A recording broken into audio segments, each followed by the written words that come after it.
Ya, akhirnya Jackson Hole Symposium sudah sesuai dengan apa yang kita perkirakan selama ini dan juga terjadi pengulangan ya kaitannya dengan Jackson Hole Symposium di tahun 2024. Nah, kira-kira setelah Jackson Hole Symposium apalagi yang harus kita perhatikan dan cermati? Ini ada ulasannya. Ya, faktor penggerak market yang pertama datang dari Jackson Hole Symposium sesuai ekspektasi bahwa Powell lebih bersikap ke arah dovish dan memberikan catatan penting kaitannya dengan pergeseran sentimen dan mungkin fokusnya ya lebih tepatnya bergeser dari yang sebelumnya inflasi, kali ini bergeser ke pasar tenaga kerja. Sementara itu, ancaman terkait dengan posisi Gubernur Fed Lisa Cook sepertinya masih tetap membayangi market dan ini adalah masalah ketidakpastian. Lagi-lagi gangguannya adalah integritas ataupun independensi bank sentral. Nah, yang ketiga adalah faktor geopolitik yang mungkin sampai saat ini kita masih perlu kepastian terkait dengan rencana pertemuan bilateral ataupun bahkan rencana pertemuan trilateral. Sampai detik ini saya belum mendapatkan kepastian apakah itu akan terlaksana dan kapan atau bahkan di mana tempat yang akan dilakukan. Nah, posisi ini yang akan membayangi market selama 1 minggu ke depan, tapi ada beberapa catatan penting tentunya yang harus kita teliti lebih lanjut. Oke, Powell memberikan indikasi bahwa sinyal untuk cut rate kemungkinan bisa terwujud dalam waktu dekat. Dan itu berarti konteksnya adalah pertemuan FOMC bulan September. Nah, ini pula yang disampaikan oleh Powell dan diartikan oleh market sebagai sinyal yang relatif lebih dovish dari sebelumnya. Oke, dari beberapa catatan penting yang sebelumnya sudah kita telah lebih lanjut dan juga kita persiapkan sampai kurang lebih dari Jumat kemarin ya. Agenda yang pernah kita lakukan talk show bersama Mr. Tommy Zhu, Direktur Agrodana Futures terkait dengan sinyal cut rate apakah terjadi apa tidak. Ternyata ya, yang muncul adalah persis dengan apa yang kita duga. Jadi sebetulnya kalau kita perhatikan dari beberapa statementnya, yang pertama tentunya membuka pintu untuk pemangkasan di bulan September. Walaupun tidak secara tegas apakah 25 basis poin ataupun 50 basis poin, tapi itu tidak masalah karena market yang terpenting adalah menerima sinyal tersebut sebagai sinyal yang relatif lebih dovish. Kemudian yang kedua adalah risiko pasar tenaga kerja yang meningkat. Kalau sebelumnya Powell selalu menekankan khawatir dengan masalah tarif, lalu kemudian akan mendorong kepada inflasi, kali ini justru dia kecenderungannya bergeser ke arah pasar tenaga kerja. Bahkan data non-farm payroll di bulan yang kemarin itu kecenderungannya menjadi catatan penting, apalagi terjadi semacam revisi yang cukup tajam ya, dari 147.000 menjadi 14.000, itu menjadi catatan penting.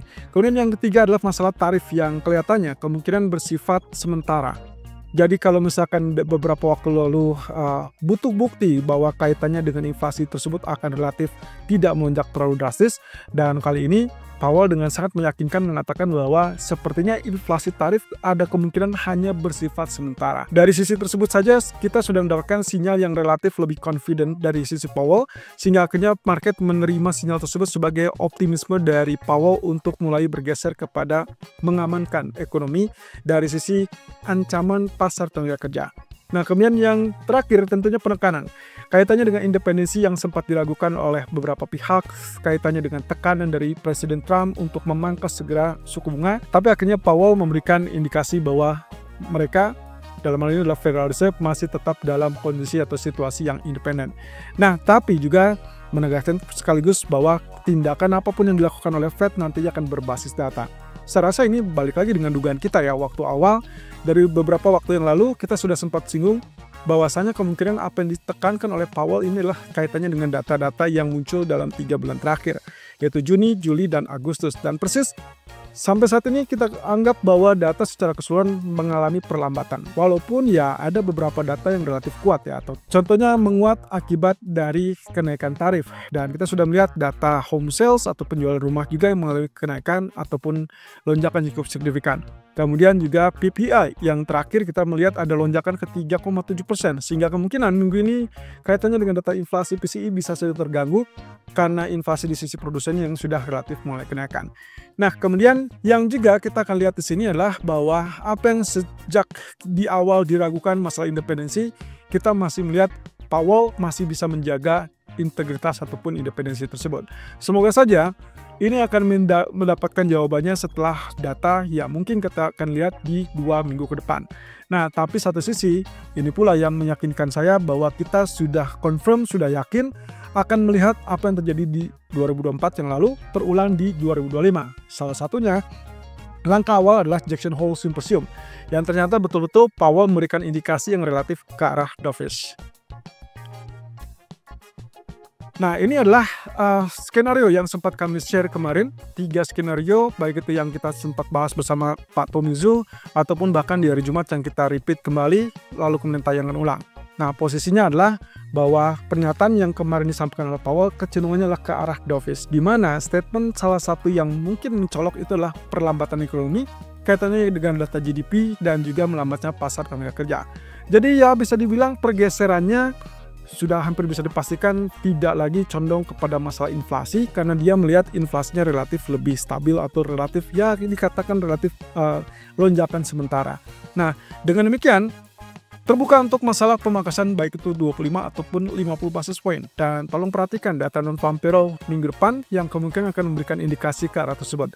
Kalau seandainya misalkan kita dapat data non-farm payroll tersebut berada turun lebih jauh atau katakanlah minimum di bawah 50.000, maka pemangkasan 25 basis point di bulan September hampir bisa dipastikan akan terjadi. Tapi kalau ternyata data non-farm payroll tersebut bahkan jauh lebih turun, katakanlah mungkin di bawah 30.000, maka hampir bisa dipastikan kita mungkin akan melihat pemangkasan yang lebih agresif di 50 basis point di bulan September. Ya, ini sekedar pikiran, tapi terlebih dulu kita lihat ini kasusnya mirip dengan apa yang terjadi di 2024. Saat di 2024 itu terjadi pemangkasan 3 kali dengan mengacu pada September, kemudian dot plotnya waktu itu masih bertahan di 1 kali pemangkasan di tahun 2024. Tapi kemudian realitasnya terjadilah pemangkasan sebanyak 3 kali, itu pun diawali dengan pemangkasan 50 basis point di bulan September. Nah, dengan area yang mirip ataupun peristiwa yang mirip, saya rasa sangat wajar dengan dot plot terakhir Juni 2025 itu menunjukkan ada indikasi 2 kali pemangkasan dengan kondisi yang mungkin dan serba memungkinkan kaitannya dengan data NFP atau non-farm payroll. Kalau ternyata anjlok lebih dalam, saya rasa bisa saja September 50 basis point akan dilanjutkan dengan Oktober ataupun bahkan Desember. Dan ingat, dependence on data dan juga perkembangan situasi dari ekonomi. Nah, kalau misalkan dengan posisi pengumuman kemarin, setidaknya Powell relatif lebih selamat posisinya. At least karir dia tidak langsung redup begitu saja dengan ancaman pemecatan dari Powell, dari Trump. Lalu kemudian yang menjadi permasalahan berikutnya adalah Lisa Cook, di mana dia adalah salah satu dari Dewan Gubernur Fed yang disorot gara-gara kasus hipotek. Jadi dalam hal ini tekanan demi tekanan yang sampai saat ini adalah terkait dengan harus mengundurkan diri. Tapi sampai hari Jumat kemarin, bahkan sampai hari ini, kita tidak melihat ada agenda untuk pengunduran diri dari seorang Cook. Dan bahkan Lisa sendiri mengatakan bahwa posisinya tidak akan goyah begitu saja dan berani untuk menjamin bahwa tidak ada penipuan. Jadi kalaupun misalkan dia mengklaim bahwa itu tidak terjadi, maka butuh pembuktian tentunya. Nah, dalam hal ini ternyata Trump terus mengancam dan bahkan bisa dibilang mengancam untuk memecat Lisa Cook. Nah, kaitannya dengan hal tersebut, kalau misalkan kita lihat dari sisi hukum, apakah seorang presiden bisa memecat gubernur Fed? Ini mirip dengan posisinya Powell. Powell sendiri selain sebagai ketua Fed ternyata juga sebagai salah satu dari anggota Dewan Gubernur. Artinya di situ ada 7 orang Dewan Gubernur yang secara struktural sebetulnya ditunjuk oleh presiden, kemudian disetujui ataupun disahkan oleh Senat. Nah, permasalahannya tidak serta-merta membuat seorang presiden berhak untuk memecat begitu saja salah satu ataupun bahkan beberapa dari anggota Dewan Gubernur. Nah, alasan sederhananya ternyata dari Senat ataupun dari Kongres itu cenderung untuk memberikan masa jabatan yang cukup panjang. Ini katanya untuk menghindari masalah siklus politik, yang artinya setiap pilpres ataupun pemilu presiden itu tidak boleh mencerminkan berpihak kepada salah satu kandidat. Nah, itu pula yang diharapkan sebagai independensi dari bank sentral. Kemudian kalau kita lihat dari Undang-Undang Federal Reserve-nya sendiri, maka hanya satu kemungkinannya untuk melakukan pemecatan atau seorang presiden bisa memecat gubernur Fed. Itu pun dengan catatan jika dikatakan secara hukum misalkan lalai dalam hal menjalankan tugas ataupun melakukan pelanggaran ataupun ketidakmampuan menjalankan tugas. Nah, sementara kalau alasannya hanya sederhana kaitannya berbeda pijakan-kebijakan ataupun bahkan tekanan politik, itu tidak dibenarkan. Artinya dalam posisi ini, Trump harus memastikan terlebih dulu posisi dari Lisa Cook. Apakah dia bersalah secara hukum atau dia tidak bersalah. Kalau ternyata tidak bersalah, maka tidak ada alasan seorang presiden untuk memecat Lisa. Tapi kalau misalkan ternyata dinyatakan bersalah secara hukum, maka Lisa Cook kemungkinan akan diberhentikan atau dengan sendirinya mengundurkan diri. So, butuh progres saya dengan posisi ini. Nah, masalahnya adalah seorang Trump seperti biasa, kalau memang ternyata dia terus bersinggungan dengan hukum ataupun bahkan memaksakan hukum tersebut, maka yang dikhawatirkan adalah masalah independensi ataupun integritas dari bangsa kita. Sehingga inilah yang kemungkinan dalam 1 minggu ke depan kita akan coba tinjau, dan kalau masih ketidakpastian, ya otomatis yang akan terjadi adalah goncangan di pasar saham, walaupun kita sudah dapatkan kepastian untuk pemangkasan suku bunga September. Tapi di sisi lain, safe haven seperti emas kemungkinan akan mengalami kenaikan. Nah, di sisi lain, terkait dengan sisi geopolitik yang juga masih diwarnai ketidakpastian. Kali ini kaitannya dengan rencana pertemuan bilateral Vladimir Putin dengan Zelensky. Sampai detik ini kita belum dapatkan kabar apakah itu akan terjadi atau tidak. Dan bahkan beberapa pihak ataupun dari mediator seperti Amerika ataupun bahkan Uni Eropa kelihatannya juga masih tetap bingung apakah ini akan dilakukan atau tidak. Mengingat jaminan keamanan sampai saat ini belum ada kepastian. Baik itu dari sisi Uni Eropa ataupun bahkan dari Amerika. Walaupun dalam hal ini saya rasa Trump sudah menegaskan bahwa dia tidak mau berpihak terlalu berat kepada Uni Eropa ataupun bahkan Zelensky. Tapi dia juga tidak mau mengesankan bahwa dia pro terhadap Putin. Karena satu sisi yang kita lihat adalah ada upaya ataupun ada keinginan dari Donald Trump segera mengakhiri perang supaya tujuan dia untuk menekan harga minyak itu relatif bisa terwujud dengan waktu yang cepat. Nah, dengan demikian nantinya akan ada inflasi yang relatif lebih rendah dan akhirnya agenda utama untuk memangkas suku bunga itu jauh lebih cepat. Nah, oleh karena itu kalau misalkan Trump melihat dari posisi Putin, kelihatannya yang paling memungkinkan itulah memberikan ancaman sanksi yang pernah disampaikannya adalah kaitannya dengan sanksi tarif 100% ataupun bahkan tarif sekunder untuk India dan juga China. Cuman beberapa waktu terakhir saya sempat membaca situasi di mana Vladimir Putin kelihatannya relatif tidak terlalu khawatir terkait dengan hal tersebut. Yang menjadi permasalahan adalah dari sisi Trump yang ternyata di sisi lain juga mengalami dilema antara dia memutuskan untuk memberikan sanksi kepada China atau tidak memberlakukan sama sekali. Harapannya tentunya tidak dilakukan karena begitu dia lakukan tarif sekunder kepada China, Anda tahu problematik berikutnya itu adalah kesepakatan antara Amerika dan China itu bisa dihentikan. Kalau itu terjadi, goncangan kedua itu akan segera muncul dan akan berdampak sangat serius tentunya kepada ekonomi. Nah, kaitannya dengan hal tersebut, kita masih perlu menunggu dan juga memastikan apakah agenda pertemuan ini terwujud atau tidak. Di sisi lain, Trump juga mengatakan tidak akan berlakukan ataupun tidak akan mengadakan pertemuan trilateral kalau ternyata Putin tidak melakukan pertemuan bilateral terlebih dulu dengan Zelensky. Ya, kita tinggal tunggu. Ketidakpastian ini masih tetap membayangi sampai akhir pekan minggu ini.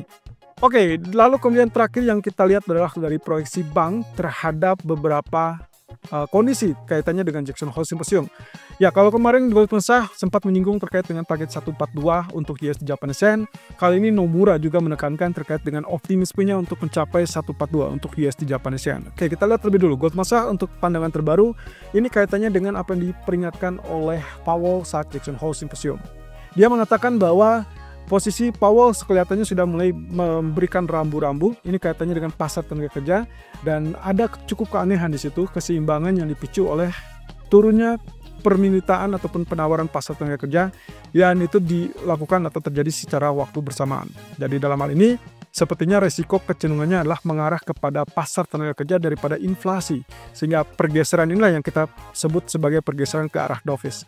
Kalau begitu, yang juga diakui oleh Powell adalah masalah melambatnya GDP dikarenakan atau disebabkan oleh melambatnya pasar tenaga kerja.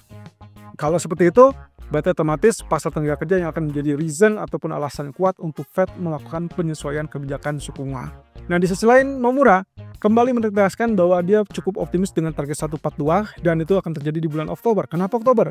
Ya, karena kita tahu bahwa September akan terjadi cut rate, itu pun baru di pertengahan September. Kurang lebih tanggal 17 ataupun 18 September. Tapi jangan lupa bahwa Powell mengatakan bahwa semua ini bergantung pada data ekonomi. So, menurut Nomura, kalaupun misalkan ternyata target 142 itu bisa dicapai, salah satunya adalah dipicu oleh kemungkinan reaksi market terhadap pemangkasan suku bunga dari Fed. Tapi jangan lupakan juga, menurut Nomura akan ada sorotan kepada pernyataan-pernyataan dari para pejabat BOJ. Ini kaitannya dengan rencana apakah mereka akan lanjutkan kenaikan suku bunga apa tidak. Di pertemuan kemarin, Jackson Hole Symposium, Katsuo Ueda itu mendapatkan giliran di hari Sabtu dan sayangnya tidak memberikan indikasi terkait dengan kenaikan suku bunga BOJ dalam waktu dekat. Tapi at least ada salah satu statementnya bahwa dia masih melihat ada peluang untuk kenaikan semua. Hanya saja untuk saat ini relatif rendah.